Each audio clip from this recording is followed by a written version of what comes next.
let's just dive right into the deep end of this pool of a lot of different genres. We're really covering the gambit, except for I didn't read any nonfiction. Are we shocked? What a month. I think this might be a record breaker for me. I have not read this much. I think probably ever, but here we are talking about books. Welcome to the channel. Let's start off with perhaps the weirdest of the collection, which is Several People Are Typing. It's a book written entirely in Slack messages, which is a workplace communication tool. So there's different channels, like Slack for the team, and then there's a Slack for the editing team, and there's a Slack for one-on-one conversations, all that kind of stuff, but it's managed by the company. It's essentially like IM. So this story revolves, this was so long ago, oh my gosh. So it takes place from the perspective of this guy who is sucked into the Slack. He's trapped inside of the software of Slack, and he's trying to communicate with his coworkers and be like, hey, I'm trapped here, someone help me. It's so weird. It's so weird. And at one point, Slack takes over his body, and it's also following, it's like a comedy, sort of. There's a little bit of a mystery, there's a little bit of corporate drama, and then it gets really trippy. I thought I was tripping. And then it got really sexual, which I was not prepared for emotionally. When I went into this book, I really did not think there was going to be bedroom behavior because it takes place entirely in Slack messages. It's not like a rom-com where there's on the page smut, but it just became very much about these people's bodies and I was just okay, we took a left turn somewhere and I was not in the car.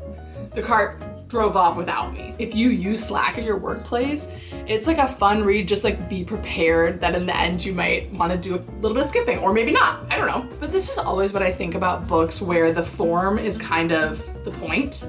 For example, a book that's written entirely in memos or text messages or emails or letters, a lot of times books that are written entirely in form lose themselves by the end. It's one thing to execute the form well, but then it's another whole thing to execute the plot well. And this one I think struggled a little bit with it. Mostly it just got weird at the end. Definitely so weird.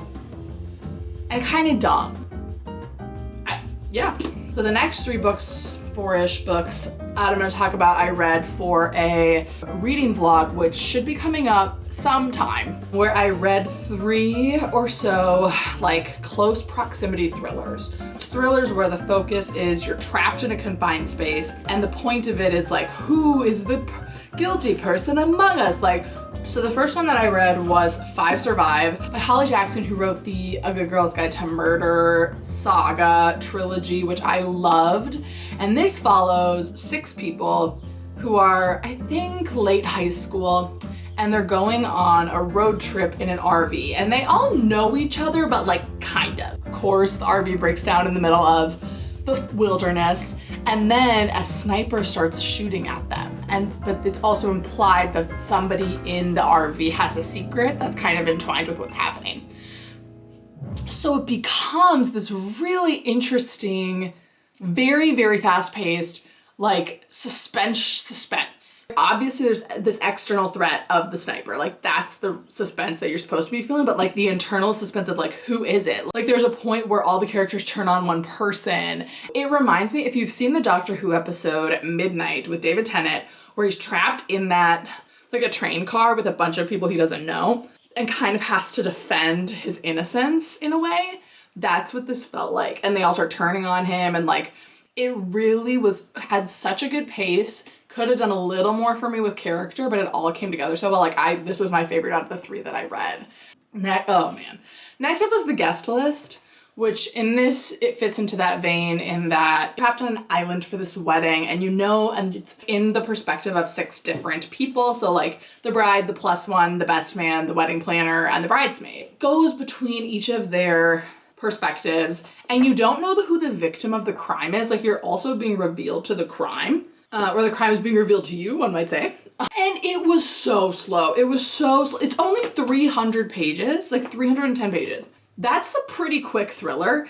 And okay, but here's the thing, is that it's not a thriller, it's a murder mystery. So it's very comparable to And Then There Were None, where the point is you dissect each person's background. The problem that I have with books like this is that I read a lot and I write, so it's so easy for me to come up with a reason that everybody's guilty and to justify this crime to anybody. It's not horrible.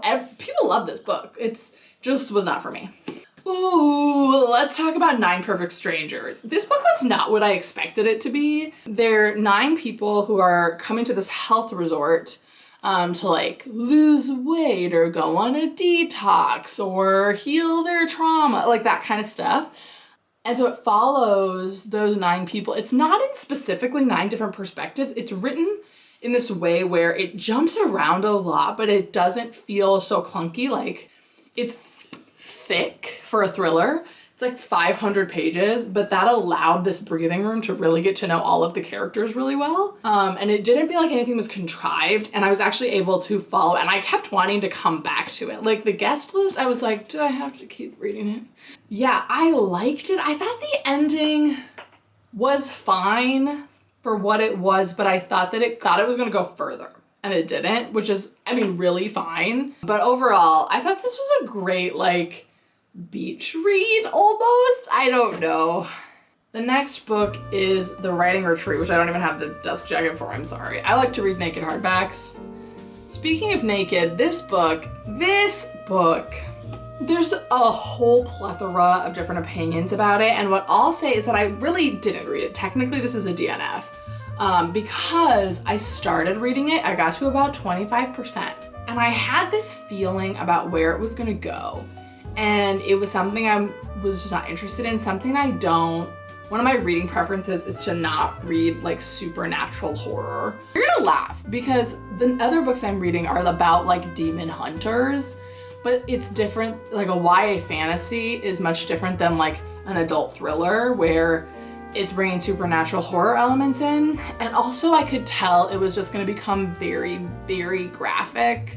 So then I went to Goodreads and I looked at the reviews, and at a certain point, there's a certain point where you're scrolling through the Goodreads reviews when you decide that you're gonna spoil it for yourself. Because I was seeing all these vague things and I just wanted to know, and the things that I was reading, I was like, I don't know if I really wanna read this book. Like it doesn't really fit in with the theme of the other books I was doing for that video. So I looked and it was like, it did get like kind of demon-y, and I just was really not interested in that. And also it just got very gratuitously sexual, which again, if that's in a book, that's fine. But if that's the point of the book, I just like don't. What you can't say about this book is that it was shaky or questionable. Like it was bold. She made decisions. She took action. Wasn't the actions I wanted to read about. So that's where I am with The Writing Retreat. Next up, I really needed a break from thrillers, clearly. So I read The Bodyguard by Katherine Center, and I really did love it. There's no smut in this book. Oh, yes. Okay, I know I'm really being a smut hitter today, and you know what? Yeah, I don't like to read about people touching butts. Get over it, okay? Maybe at a different point in my life I will, but that's not where we're at. So it's about this guy. He is a very famous actor. This is funny, I'm actually listening to an audiobook that's very similar. He's a very famous actor. He has a stalker, right? Immediately I'm intrigued. I'm like, oh, there's like like I love a rom-com that has like just a little second of a thriller. Like, I'm like, there's gonna be dramatic peril where we can have a dramatic hug afterwards, like, mwah. And his mom has cancer. And so he wants to go back to his little country bumpkin farm to take care of his mom, but he needs a bodyguard because he has a stalker. But he doesn't want his mom to know. Do you see where we're going? Do you see? So they pretend to be dating. And this book was sitting for me, I don't even rank books, but it was sitting at like a 3-star for me. And then there was one thing that I really wanted to happen, and I didn't think it was going to. Like the whole book, I was like, I don't think she's gonna do this. And then it did, and I was so, everything had wrapped up, and I was like, okay, usually we have this much left of the book because it's gonna be smut. But then exactly what I wanted to happen happened. My favorite parts of like fantasy romances or like thrillers that have a romantic subplot is like when something bad happens and then they like reunite afterwards. Like, oh, I love that shit. So when there's like a little bit of peril thrown in to a rom-com, I know, because sometimes I'm disappointed by thrillers because they want to do a dramatic artsy moment so they don't hug. Okay, that's what I was gonna say about Holly Jackson. Everyone needs to hug at the end of your books. Two Girls Guide to Murder, that ending, I don't care, end it how you want, give me an epilogue where they hug. I needed it. With rom-coms, you know that the romance is key, so you know there's gonna be a good reunion. Anyway, that was The Bodyguard. It was just lovely. I just had a great time. If you want a bodyguard romance with no smut, this is what it's gonna be. Next, I read this adult fantasy, which is Every Heart a Doorway. She's teeny. Which is essentially about like children who have gone off into fantasy world. So think like Alice in Wonderland, think like Narnia, like that kind of thing where they go away to a fantasy land. This covers when they come back and they want to go back to their fantasy land, but they're stuck in the real world and nobody understands them. And so this follows a boarding school type of thing that's filled with children like this.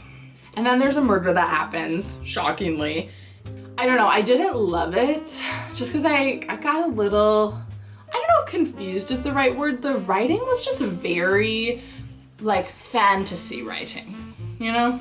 Like it's third person, it's very formal. I prefer to read books like that in audio actually. And so sometimes I just get very like caught up in it and it's harder for me to digest the plot right away. I know that there are more books following this like concept and in this world. And so I would be interested to pick up another one. I did like the writing, it was a little stiff for me. It touched on a lot of things really, really quickly. A little bit of real world commentary in there as well. Sorry if the lighting is changing, the sun is setting.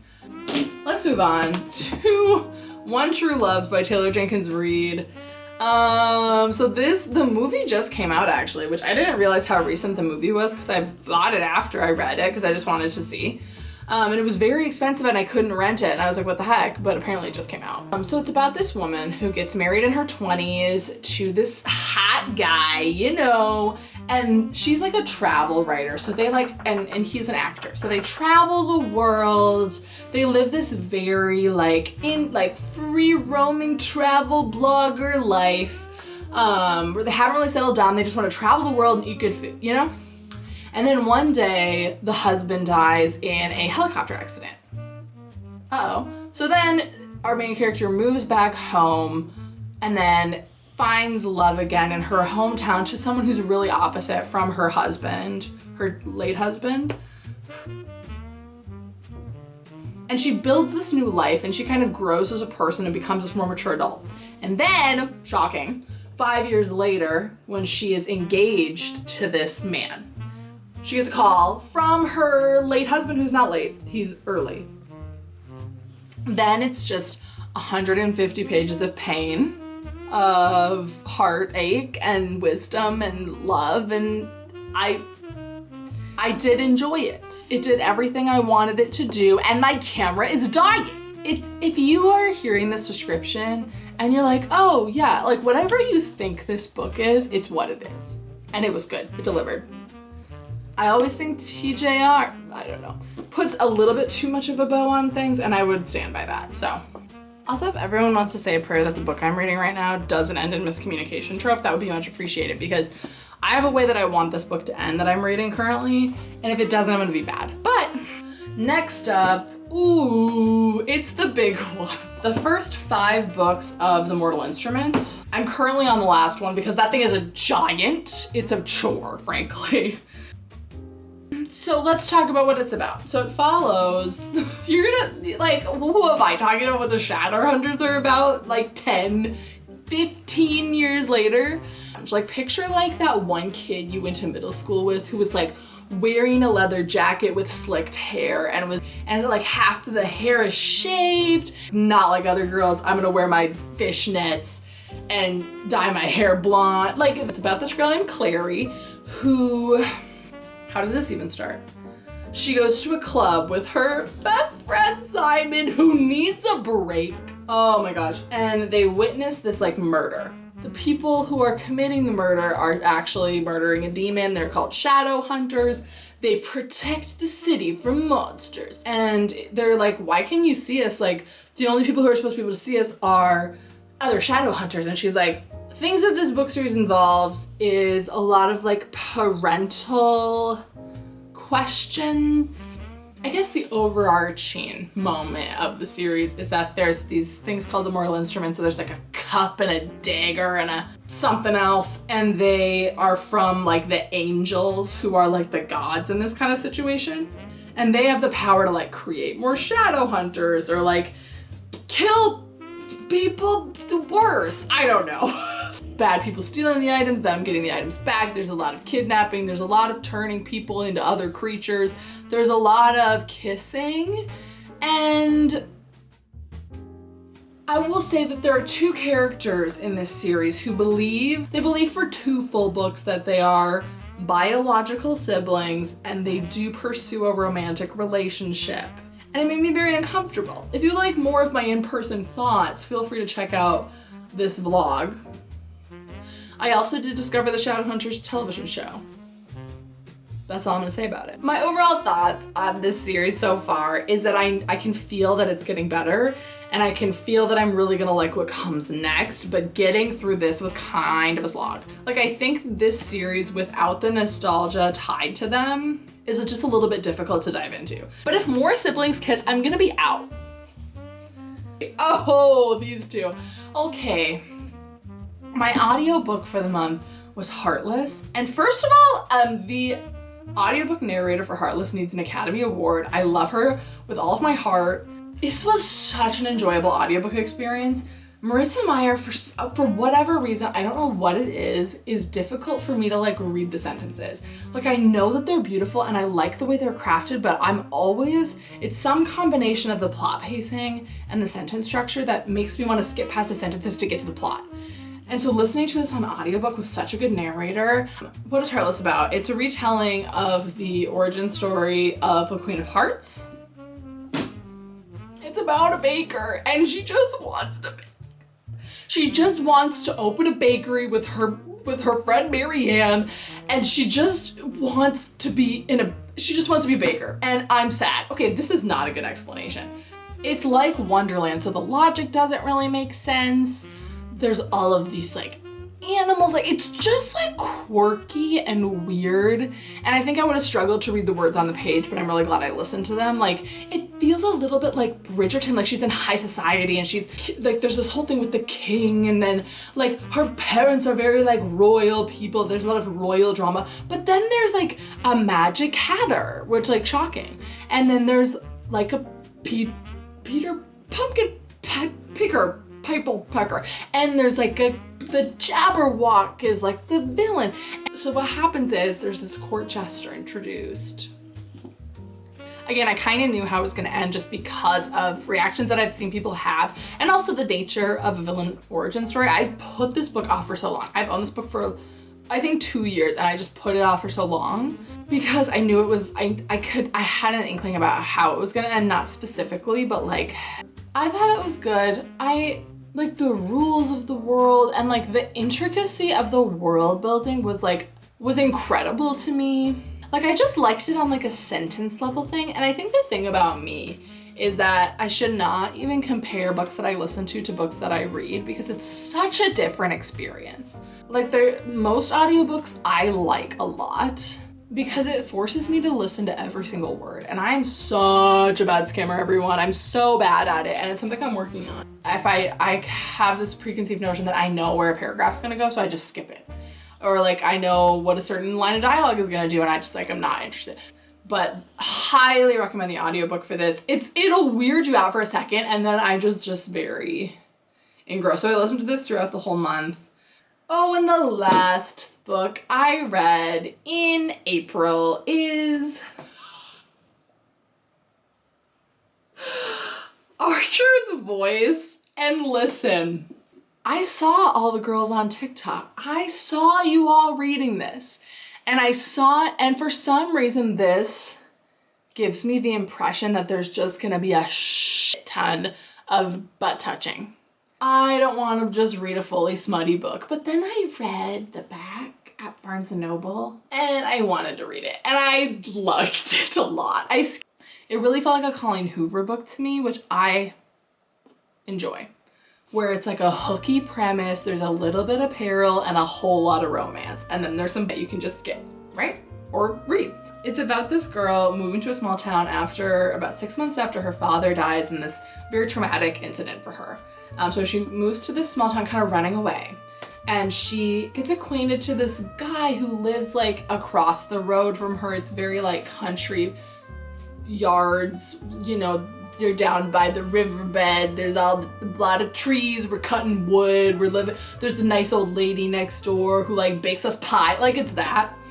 And he doesn't speak. He hasn't spoken since he was a child. It's very mysterious. Everyone in the town is like, oh, that weird boy who doesn't speak. Like, blah, blah, blah. There was something happened where his parents died or something along those lines. Like there was some traumatic loss of guardian early in his life. And so he hasn't talked since. He has like a throat injury, so he can't talk. And her dad was deaf. So she speaks sign language, and the two of them, shockingly, meet each other. It really did everything I needed it to be. Again, not the pinnacle of literature, but maybe it is, okay? There was a lot of time, but that's the nature of this kind of book, and I'm not gonna get mad at a book for being what it is. Just, they were so sweet, and I really liked this book. Archer's Voice. So yeah, there's a lot of emotions that I just felt in that month, and then reliving them all just kind of hit me in a wave. But yeah, let me know what books y'all have been reading. Y'all, I've run out of words, clearly. And if you want to see more of the books that are on my TBR, check out my book haul. But what I mainly do is writing content, actually, shockingly. Which maybe you're asking, how did you write anything while reading all these books? I don't want to talk about it. I do a lot of writing vlogs. I do some investigative writing videos, and I'm actually working on quite a few of those right now. So let me know if you've read any, if you have any thoughts. And just as a reminder, we can all have different opinions about books. Books are meant to fulfill different purposes. Like a Archer's Voice is not trying to do the same thing as a Five Survive. It's not trying to do the same thing as a Catcher in the Rye, or, you know, like they're not trying to do the same thing. So it's impossible to judge them on the same scale. Thank you for being here.